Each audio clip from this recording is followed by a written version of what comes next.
Olá, queridos alunos, sejam muito bem-vindos. Nós estamos iniciando uma nova disciplina, que é Técnicas e Ferramentas de Recrutamento e Seleção.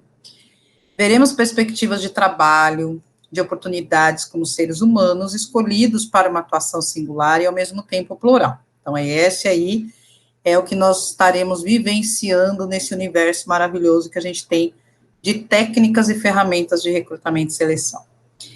Então, quando nós falamos de recrutamento e seleção, vocês devem se lembrar aí de alguma etapa da vida de vocês que passaram por algum processo, não tiveram retorno, né? Então, essa disciplina vai mostrar e deixar você reflexivo quanto ao mercado de trabalho atual, e sobre as buscas profissionais, né? Quanto ao nosso comportamento, quanto aos retornos dos processos seletivos, quais são os tipos de processo seletivo, por que as empresas definem um processo interno e não externo, né? Então, nós vamos se colocar aí, se transpor aí todas essas ferramentas que existem aí no mercado.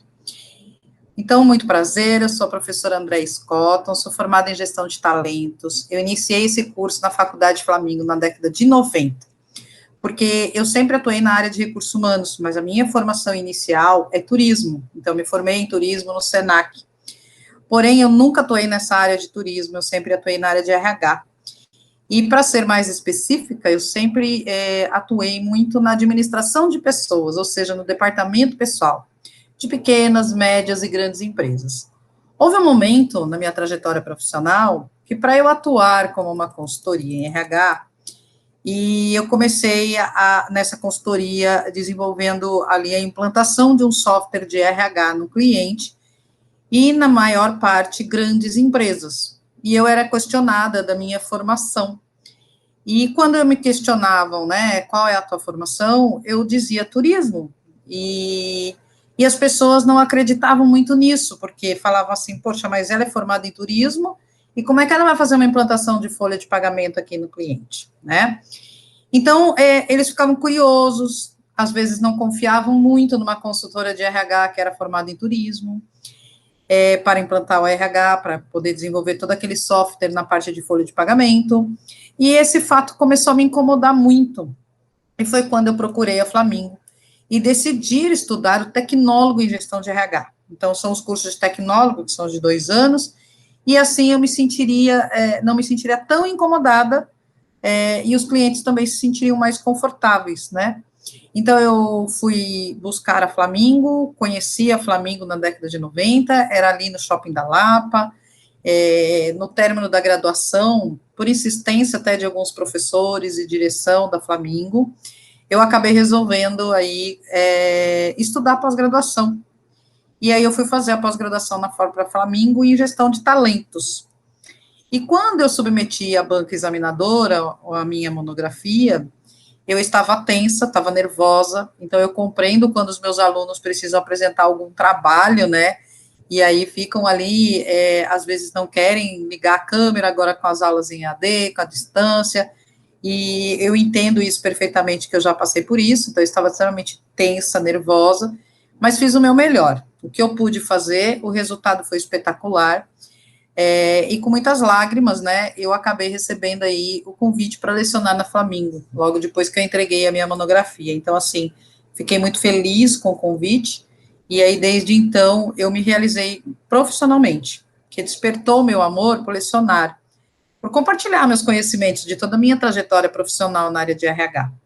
E quando eu falo em trajetória profissional, eu iniciei minha carreira num banco, numa instituição financeira, e na época a maioria dos funcionários eram orientais. Esse banco hoje ele é o Santander, mas na época ele não era o Banespa, né, que também transformou em Santander. Ele foi aí no decorrer dos anos, foi um dos bancos comprados pelo Santander. E a cultura japonesa, eles são muito rigorosos, e como por ser o meu primeiro emprego, aprendi a lidar muito, assim, com essas regras, né, com esse rigor, com as normas internas, e foi onde eu aprendi a lidar com o atendimento ao público, me colocar no lugar das pessoas. E aí, no momento do meu desligamento nessa instituição, eu tive a oportunidade de ingressar em uma multinacional alemã, e aí eu fui trabalhar na área de crédito e cobrança. Então, nessa mesma empresa, eu recebi um convite para trabalhar na área de departamento pessoal, e aí eu resolvi buscar mais conhecimentos na época, né? E falei, poxa vida, é uma outra oportunidade, né? É uma outra área. E eu resolvi sair da área de crédito e cobrança, bancária, e foi aí que eu comecei o departamento pessoal.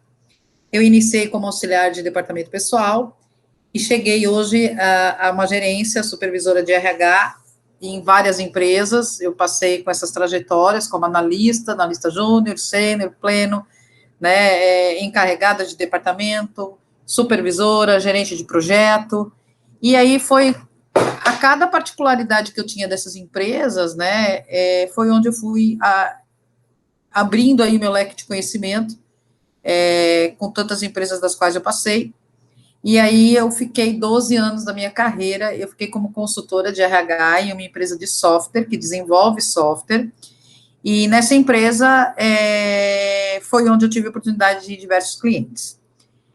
Saí dessa empresa e fiquei na empresa que eu estou hoje, que é a Leão Alimentos, do Grupo Coca-Cola. A Leão Alimentos é a empresa que fabrica o mate Leão e os sucos Del Valle. Então, todas as bebidas que não são gaseificadas, elas são da Leão Alimentos. E a Leão Alimentos faz parte do Grupo Coca-Cola. Então, eu sou supervisora da área de administração de pessoas há 8 anos, fui responsável por diversos projetos internos, por implantações de projetos grandiosos, como o projeto do E-Social. O E-Social me levou, com essa trajetória que eu tive, ser palestrante em diversos congressos aí na área de RH, em diversos locais, né, na FEComércio, na Federação de RH, no Congresso de RH da APAS, enfim, fui em diversos locais, e na Faculdade Flamingo eu leciono algumas disciplinas, dentre elas, recrutamento e seleção, que nós estamos aqui para eu poder passar esse imenso, vasto conhecimento que eu tenho para vocês. Então, para manter toda essa trajetória, né, eu também tenho o lado acadêmico, que eu quero permanecer na docência, estou finalizando a pós-graduação em Psicologia do Trabalho, aí na Flamingo mesmo, e estou terminando, só está faltando o meu artigo. Então, o que eu estou falando aqui com vocês também está escrito, também tem aí nos textos de boas-vindas para vocês.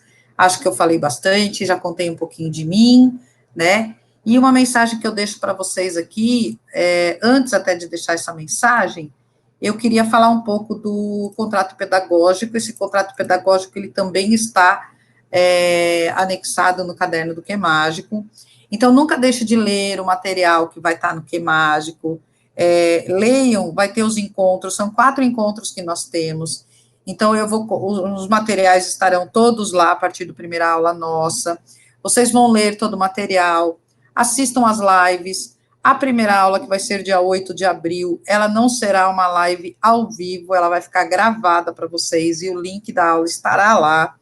Então, assistam às lives, olhem o material, façam os exercícios, vai ter um exercício de reflexão, e vai ter a avaliação continuada, que é uma a cada aula. Então, no dia 8 de abril, no dia 9, ela estará aberta a avaliação para vocês realizarem. Dia 15 de abril, a gente tem outra aula, no dia seguinte está aberto lá para vocês realizarem as atividades. Então, sempre vamos trabalhar desse jeito, né? Então, aproximadamente, né, dedica algumas horas na semana para vocês olharem o material, né? Olha um texto, depois no outro dia vai lá, olha um pouquinho assiste a live, né? Vai nesse ritmo que aí não fica pesado para ninguém. Se vocês deixarem para uma última aula, se vocês deixarem para o último encontro, deixa eu olhar tudo para fazer as avaliações, vocês podem se perder, tirar nota baixa, né? E não é esse o intuito. Vamos passar esses conhecimentos. Lembre-se, o meu amor pelo ensinamento, né? O meu amor aí para passar isso por vocês. Então, eu quero dividir isso com vocês prazerosamente, e que vocês também façam de uma forma prazerosa. Então, vocês vão realizar as avaliações continuadas, uma por semana. A nota final de avaliação continuada é a média dessas 4, né? Que aí eu somo todas as notas e divido por 4. Na nossa última semana, então, vocês vão ter a realização das avaliações conclusivas. A avaliação conclusiva tem que atingir a nota 6, Quem não atingiu essa nota na avaliação conclusiva tem a oportunidade de fazer a avaliação substitutiva. Então, as aulas gravadas, né? Dia 8 fica uma aula gravada, dia 15, dia 22 e dia 29, nós temos aí as aulas, né?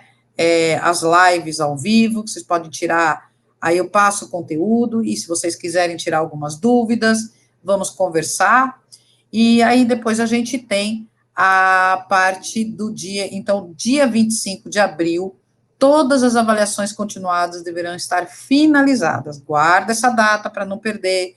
Depois que eu fechar o exercício, eu não libero mais, né? Então, vocês vão ter um prazo aí para estar fazendo. Então, não deixem de fazer essas atividades. A avaliação conclusiva, ela será dia 26 e 27 de abril. Eu vou deixar por 2 dias. A avaliação substitutiva, somente para quem não atingiu a nota, ficará dia 29 e 30 de abril disponível. Essas avaliações, elas estarão na avaliação dentro do QMágico, estarão no caminho onde tem atividade avaliativa. Fiquem muito atentos com o tempo de resposta da prova. A partir do momento que você entrou para fazer a avaliação, então você entrou no dia 26 de abril para fazer a avaliação. Não é que você tem até dia 27 para fazer a avaliação. A partir do momento que você acessou para fazer a avaliação, ele começa a contar 1h30, então você tem que terminar a prova nesse tempo, tá? É possível realmente fazer a avaliação nesses dias, então estudem, né, o conteúdo, vai acompanhando semanalmente, para não chegar lá no dia 28, que vocês têm um dia antes para fazer a prova, né, substitutiva, ou no dia 25 para fazer a conclusiva, e aí vocês chegam todos, de repente, para ler aquelas informações, não vão conseguir fazer. Então, vai estudando, vai acompanhando, vai tirando dúvida, vem na live, escuta, né, se vocês tiverem possibilidade de assistir das 19 horas às 20 horas, eu estarei ali na live falando sobre aquele conteúdo. Então, sempre acompanho essas informações. Assim como ficará ali falada sobre as aulas, as lives, elas ficarão gravadas também para vocês assistirem a qualquer momento, né? Então, não deixa de olhar, não deixa de fazer, procure aí esse conhecimento, né? E vocês terão todas essas informações aí também, como contrato pedagógico publicado no QMágico. Eu digo a vocês e deixo uma mensagem final, que quando trabalhamos e atuamos em que gostamos, nós não sentimos nenhuma carga, não existe cansaço. Talvez seja por isso que eu falo bastante, talvez seja por isso que eu escrevo bastante, né? Por quê? Porque às vezes eu fico me controlando para não ficar aquele texto enorme, né? Para que a gente bata o olho e fala, nossa, não quero nem ler isso aqui, é muita coisa, né? Mas por quê? Porque amamos, né? Eu amo muito o que faço. Então, se dediquem também ao que vocês amam, né? Na faculdade, vocês vão ter a oportunidade de olhar várias disciplinas, né? Adeque aquela que mais te agrada, invista em você, faz o que você gosta, faz o que você ama. Então, eu espero que com o meu amor, com a minha dedicação expressada aqui, seja escrita no texto de boas-vindas, seja aqui falando com vocês, eu tenha atingido vocês e que eu possa compartilhar dos meus conhecimentos juntos. E, claro, desde já eu já fico na torcida de abrir portas para todos vocês de uma trajetória profissional e pessoal ainda mais brilhante da que vocês já têm. Se cuidem e sejam felizes sempre. Até breve, nos encontramos.